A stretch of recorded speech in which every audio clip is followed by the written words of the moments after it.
It keeps us from, oh, well, you know, Larry's got to go take a dump, you know, and well, you know, an hour later, now it's lunchtime. No, you know, like if Larry has to take a dump at 10:30, well, guess what? Our lunch is at 10:30, you know? We're doing Larry's dump at 10:30, we're filling up our mowers at 10:30, and we're getting a gas station hot dog at 10:30.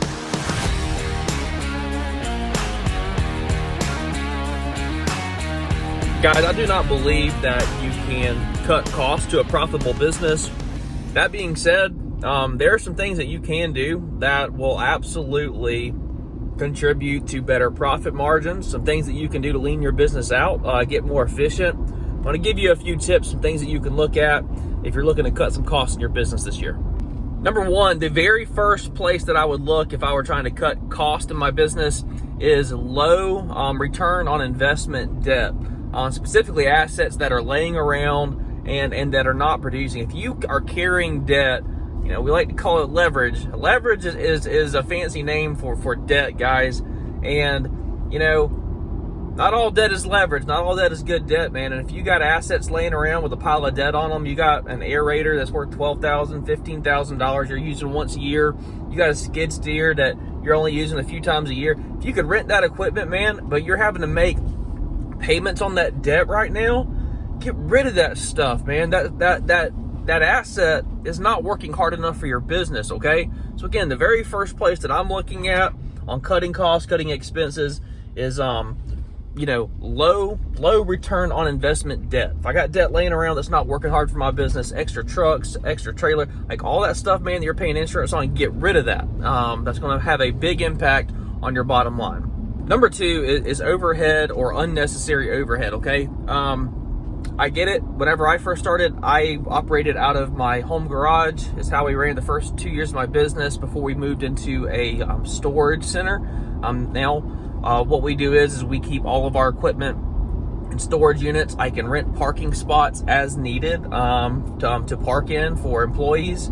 And it works out fantastic because it's very flexible. I can add parking spots, reduce parking spots, add storage units, reduce storage units. And I don't have this big, massive, you know, monthly payment with a shop or some warehouse somewhere. I'm not paying lights, electricity, the trash bill. I'm not paying any of that. I'm not paying property taxes on it. Nothing. It's very, very efficient. If you're paying a lot of money for a warehouse or some space right now, $1,000 a month or more, look, man, there's more efficient ways to do that. And if you're willing to just, you know, keep your ego in check and are willing to operate a little bit leaner, you can really save a ton of money by using storage units. And I just kind of view them as like modules. You know, you can add or subtract, you know, based on your business's needs for that year. Lord knows in my business, we are always changing.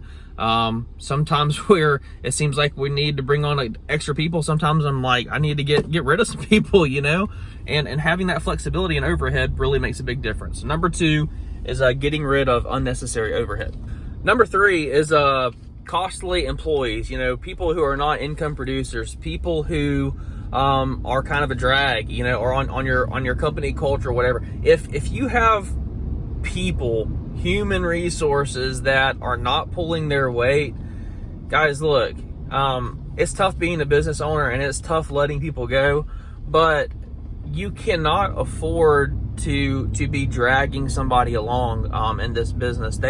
You absolutely cannot teach or coach or motivate somebody into having good character, into being a productive person. You know, if somebody wants to call out, you know, there's no amount of money that's going to keep them from calling out. You know, sometimes whenever you're tired, you just have to get up and go to work. And if you got dudes on your crew who seem like, you know, golly, they're always sick on a Monday, you know, or they always got to break away and go do this or that, go do that, you know, always got something going on. Look, man, if you're running lean and you're trying to keep a tight ship, you can't afford to have people not pulling their weight in your business. And that needs to be very clear that the people who work for you, they need to be able to pull their weight. You're going to pay them well, you're going to treat them well, but they have to pull their weight day in and day out, you know.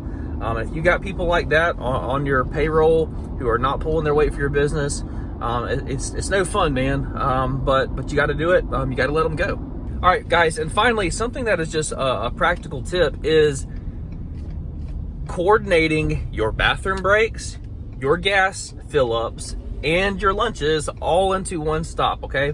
The way that I used to do it, I used to fill up all of our gas the week before on like Sunday evenings for the week. But here's what happened.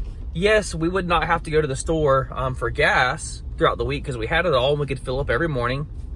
But that was adding in like, I don't know, 10 minutes of just fill up time, filling up the mowers every morning at the shop. And then I'm like, you know what? Like, we have to take a bathroom break, you know, every day at some point. We have to take a lunch break. So why not just coordinate it all together? Hey, whenever we go to the gas station, like, we're using the bathroom, we're getting our gas, and we're eating lunch, you know, all in that same time. And that kept me from having to go and do an additional fill up on the weekend. It keeps us from, oh, well, you know, Larry's got to go take a dump, you know, and well, you know, an hour later, now it's lunchtime. No, you know, like if Larry has to take a dump at 10:30, well, guess what? Our lunch is at 10:30, you know, we're doing Larry's dump at 10:30, we're filling up our mowers at 10:30, and we're getting a gas station hot dog at 10:30. I'm just kidding. I try not to eat a gas station hot dogs, but you know what I'm saying, guys? Coordinate that all together so you're not breaking away constantly, so you're not stopping work multiple times throughout the day. Try to coordinate it so you only stop work one time. And I found that to be a really, really efficient way to just keep your productivity up and knock out those non-billable hours every day. All right, guys, I hope that gave you a few things to think about if you're looking at cutting costs in your lawn care business. Let me know what you guys are doing to save a little bit of money right now. Again, I don't subscribe that you can cut your way or cut costs to a profitable business. I think you need to have a lot of money coming in and really good margins. But inevitably, there's things that, you know, we can do to keep our expenses down. And as business owners, I think it's prudent for us to, you know, every now and then check in on that stuff, make sure that we are basically not overlooking things that are causing our bottom line to not be as efficient as it could. Good luck, guys. Y'all take care.